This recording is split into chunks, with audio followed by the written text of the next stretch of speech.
Hi hello नमस्कार, कसे आहात? आय होप की तुम्ही सगळे मस्त मजेत आणि आनंदातच असाल. तर नवीन दिवसाची छान अशी सुरुवात झालेली होती आणि आज मी उठल्या उठल्या कॅमेरा ऑन केला होता. तर उठली होती आणि पहिली खिडकी उघडी केली, कारण मला जो बाहेरचा व्ह्यू असतो ना सकाळचा, तो प्रचंड आवडतो. त्यामुळे मी खिडकी उघडी करून आधी बाहेरचा व्ह्यू बघत असते, कुठे काही दिसतं आहे का. तर खूप छान मॉर्निंग झालेली होती. तर चला आपण आपल्या कामाला सुरुवात करूया.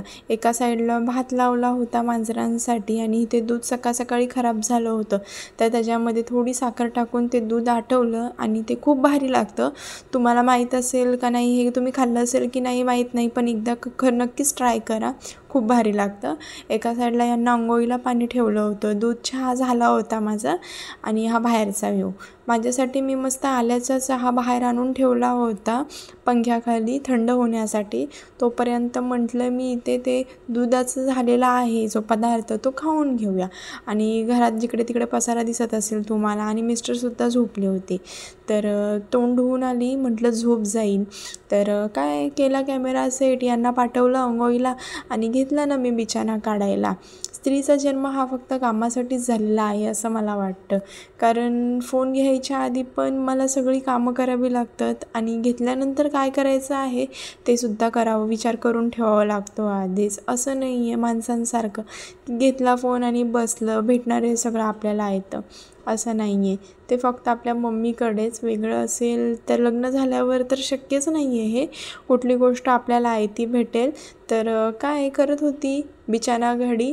आणि आजवर आम्ही बेडवर झोपलोच नव्हतो, खालीच होतो, कारण बेडवरती आहे ना मला खूप स्वप्न पडतात आणि अवघडल्यासारखं होतं. त्यामुळे खाली वेस्ट आहे. रात्री कधी झोप लागली कळलंच नाही आणि कधी सकाळ झाली ते स्वप्न नाही, काय नाही. त्यामुळे खालीच झोपलो होतो. आणि आता गरमीमुळे जास्त काही बिछाना पण नसतो. 2 ते 3 ब्लँकेट असतात, एक गोधडी, एक ब्लँकेट आणि चटई बस. आणि त्यात ह्या उश्या असतात अस्ताव्यस्त झालेला. आज मला बेडशीट पण बदली करायची होती बेडवरची, कारण आज गुरुवार होता, माझा उपवास होता. आणि पुढे तुम्हाला समजेलच काय केलं आहे ते मी. आणि हे रिमोट वगैरे घेतलेले असतात, ते रात्री साहेब जिथे असतील तिथे कधीच ठेवणार नाही. घरातली कामं झालेली आहेत आणि म्हटलं चला थोडेसे व्हिडिओ काढूया म्हणून. तर म्हणून मी साडी घातली होती, पण इतकं गरम होतं आहे ना की बस, भरपूर गरम होतं आहे, तुम्हाला दिसतच असेल. आणि त्यात केस सोडलेत ना, त्यामुळे अजूनच गरम होतं आहे. तर आता ही साडी काढते मी. आणि इथं बघू शकता तुम्ही, इथे पसारा किती आहे. इथं भरपूर पसारा आहे इथे, हे बघा. तर मला हे सुद्धा आवरायचं आहे. आत्ताच देवपूजा केलेली आहे, अगरबत्ती काय लावलेली नाही आहे. मला लागली भूक, आज उपवास आहे म्हणून. सो मी आधी खाऊन येणार आहे. इथे सुद्धा बघू शकता तुम्ही किती पसारा आहे. जिथे तिथे माझ्या घरात तुम्हाला आता पसाराच दिसणार आहे. आणि मला आता आवरायचा आहे तो, कारण संध्याकाळी उपवास असल्यामुळे मला संध्याकाळी सगळं जेवण करायचं आहे. त्यामुळे मी तो आत्ताच आवरून घेणार आहे. वाट नाही बघणार आहे संध्याकाळची किंवा नंतरची, आताच आवरून घेणार आहे. आता होईल पटकन. आणि जर का कंटाळा केला ना तर तो तसाच राहून जाईल. त्यामुळे मी घेते आता आवरायला. तर तुम्ही पण करा व्लॉग सगळा पूर्ण कंटिन्यू. तर चला, माझ्यासोबत तुम्हीही कनेक्ट राहा अशीच. तर इथे मी कॅमेरा सेट केला होता आणि घेतलं होतं आवरायला. त्या जे नवीन नेल पॉलिश आणल्या होत्या आणि मला एक वॉयलेट आणलं होतं, ते मी तसंच ठेवून दिलं होतं. आणि पहिलं तर आधी मी केसं बांधून घेतली, कारण अंघोळ केल्या मी आधी साडीच घातली होती ना, त्यामुळे तो ब्लाऊज पण मला ओल्या अंगावरती इतका फिटिंग बसला होता ना की काय सांगू तुम्हाला. ज्या लेडीज हा व्हिडिओ बघत असतील ना त्यांनाच कळू शकतं एका बाईचं दुःख. तर इथे मी पहिली घेतली केसं बांधायला वरती, कारण म्हटलं ही केसच आपल्याला त्रास देतात आणि त्याच्यामुळेच खूप गरम होतं आहे. म्हटलं तेच आधी वरती बांधूया आणि मग नंतर कामं करूया. मग बिना आरशाची तर मला काही केसं बांधता येत नाही, त्यामुळे मी आधी गेली आरशाकडे आणि केसं म्हटलं वर बांधूया. तर मी तेच केसं बांधायची चालू होती वरती. आणि तिथे पण सुकलेले कपडे बेडवरती होते. ते रिंग लाईट वगैरे मी आणून ठेवलेली होती. ती पुन्हा एक दोन व्हिडिओसाठी मला पूर्ण ठेवाठेवी आणि उचलाउचली झालं होतं. तर कधी एकदा घर आवरते आणि मग बसते असं झालेलं. तर केस बांधत होती तोपर्यंत म्हटलं ही तुला आवरून घेऊया. ह्या कासवाचं पाणी पण बोलतात ना ओढून गेलेलं होतं, तर ते सुद्धा मला भरायचं होतं त्याच्यामध्ये. तर आधी रिंग लाईटची मी पिन काढून घेतली, कारण त्यांच्या चार्जिंगला लावली होती. आणि हे जॉईन केलेलं आहे ना तेच मला इझी जातं, कारण विदाऊट जॉईन करताय ना मला ते करताच येत नाही. भरपूर वेळ लागतो हे जॉईन करायला, कारण जॉईन केलेलं मला काढता पण येत नाही आणि काढलेलं मला जॉईनसुद्धा करता येत नाही. त्यामुळे मी हे जॉईनच करून ठेवलेलं आहे. फक्त ह्याची साईज मला ॲडजस्ट करायची आहे, ती काय होऊन जाते. तर अशा प्रकारे मी इथे ते साईज ॲडजस्ट करत होती, कमी करत होती. आता काही ह्याचा यूज नाही आहे म्हणून म्हटलं एका साईडला ठेवून देऊया. तर ह्याची साईज मी कमी केलेली होती आणि एवढीच टाईट्स ठीक आहे. तर खूप वैताग येतो घरातली कामं करता करता. वेगळं असं माझ्या लाईफमध्ये काहीच होत नाही आहे लग्न झाल्यापासून. रोज रोज रोज कामं आणि जेवण बास. तर इथेसुद्धा मी हेच करत होती. तर अशा प्रकारे मी इथे ते ॲडजस्ट केलं होतं. फायनली ती जी वायर होती ती ह्याच्यामध्ये फोल्ड झाली होती, तेच मी बघत होती कशात फोल्ड झाली ते, आणि ते पण नीट करून घेतली मी.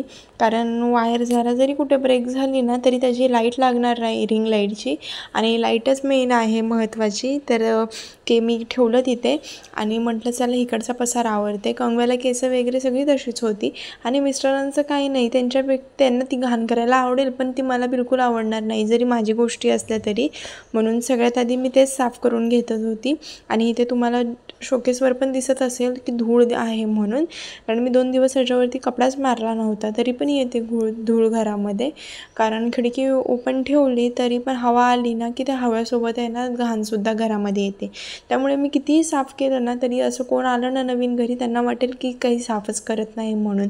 सो त्याची मर्जी. आणि इथे मी बघत होती कुठून सुरुवात करू आणि कुठे शेवट करून, कारण मला इतकी भूक लागली होती ना की बसच, मला काय करू आणि काय नाही असं झालेलं. आणि मला पहिली साडीची होती साडी, पण चला. तर इथे माझं आवरून झालं होतं आणि मी करून घेतला होता माझ्यासाठी ॲपलचा ज्यूस. तर कसा झाला आहे नक्कीच सांगा मला. मी तुम्ही व्हिडिओमध्ये बघितलीच असेल की मी साडी घातलेली होती, तर मी ती काढलेली आहे, कारण इतकं गरम होतं आहे ना की काय सांगू तुम्हाला. आता पण मी बसली आहे ना व्हिडिओ काढायला तर असे थेंब पडत येतात. खूप गरम होतं आहे, खूप म्हणजे खूपच गरम होतं आहे. तुमच्याकडे होतं आहे की नाही ते सुद्धा कमेंट करून नक्कीच सांगा. बेडवरती झोपायचं म्हटलं तर तिथेसुद्धा गरम होतं, म्हणून खाली झोपली तर खालीसुद्धा तितकंच गरम होतं आहे. खूप गरम होतं. मी बांगड्या पुन्हा कमी केलेल्या आहेत, कारण हे हात ओले झाले ना की ते चिटकायचे, म्हणून मी काढून ठेवलेल्या आहेत. आता काही घालणार नाही आहे मी, आता डायरेक्ट गणपतीमध्येच घालीन पावसाळा वगैरे झाल्यावरती. आता पाऊस चालू झाल्यावरती पावसाचा पण कंटाळ येईल, कारण घर गळणार आहे आणि खूप पाणी होतं घरामध्ये, पण चिखल नको वाटतो, त्यामुळे त्याचाही एक वैताग येईलच. आता उन्हाचा वैताग आला आहे, नंतर पावसाचा येईल आणि नेक्स्ट देन थंडी असते. थंडी तर आता लांब आहे, एक 8 महिने आहे. बघू कशाने काय होतं आहे ते. आजच्या व्हिडिओमध्ये असं काही नव्हतं खास. तर सकाळी मी उठली होती आणि सकाळची देवपूजा होती, आज माझी गुरुवार होते स्वामींचा. मी उपवास केलेला एक 12 वाजेपर्यंत 11 वाजेपर्यंत, आणि नंतर मला भुकेसाठी आहे ना माझे टॉनिक चालू आहेत औषधं, तर त्यांनी मला आज भूक कंट्रोलच नाही झाली. आणि मी तर रात्री पिलंसुद्धा नव्हतं औषध, कारण मला माहीत होतं ते पिल्यावरती आहे ना मला भूक लागणार म्हणून सकाळी, म्हणून मी काल औषध स्किप केलं होतं. आणि जी प्रोटीन पावडर आहे जी दुधात टाकून घ्यायची तीसुद्धा मी रात्री पिली नव्हती, तरीसुद्धा मला आता भूक लागली एवढी सकाळी, इतकी लागली की मी 2-3 ॲपलचा ज्यूस केला त्यामध्ये दूध वगैरे टाकून आणि तो प्यायली, प्लस फरसाण खाल्ला आणि आता जेवलीसुद्धा, कारण मला भूकच कंट्रोल होत नाही आहे बिलकुल म्हणून. तर मी स्वामींना त्याची माफी मागते की मी उपवास सोडला म्हणून.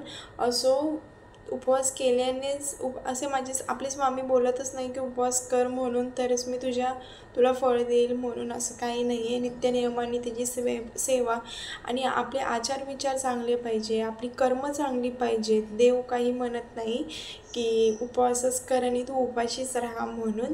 चांगले कर्म हीच चांगली सेवा आहे त्यांची. तर असंच काहीसं माझंसुद्धा आहे. मी आज उपवास केलेला नाही आहे, माझे चांगले कर्म आहे म्हणून आज माझं चांगलं होत आहे. आणि तेच आपल्या जवळच्या लोकांना काही बघवत नाही असं म्हणतात ना, सेम तसंच आहे. सो असो, तो पुढचा भाग आहे. आणि लव्ह स्टोरीवरती मी याच्या पुढचे मी व्हिडिओ करीनच उद्यापासून, किंवा नेक्स्ट ब्लॉग लव्ह स्टोरीवरतीच असतील आपले. आणि एकच नाही येणार आहे, त्याचे पार्ट येतील, कारण एका ब्लॉगमध्ये 10 ते 15 मिनटाच्या ब्लॉगमध्ये नाही सांगणं शक्य इतकी मोठी लव्ह स्टोरी म्हणून. तर असो, मी इथेच हा व्हिडिओ आता स्टॉप करते. भेटूया आपण अशाच एका नवीन व्हिडिओमध्ये. तर सगळे मस्त राहा, मजेत राहा आणि आनंदात राहा. आणि पहिली गोष्ट तर काळजी घ्या, उन्हाळा खूप वाढलेला आहे. बाहेर कुठे जात असाल तर पाण्याची बाटली सोबत घ्या. आणि जे कोणी नवीन असतील त्यांनी चॅनलला सबस्क्राईब करा, जेणेकरून माझे येणारे नवनवीन व्हिडिओ तुम्हाला बघायला भेटतील. तर चलो, हा व्हिडिओ इथे स्टॉप करते.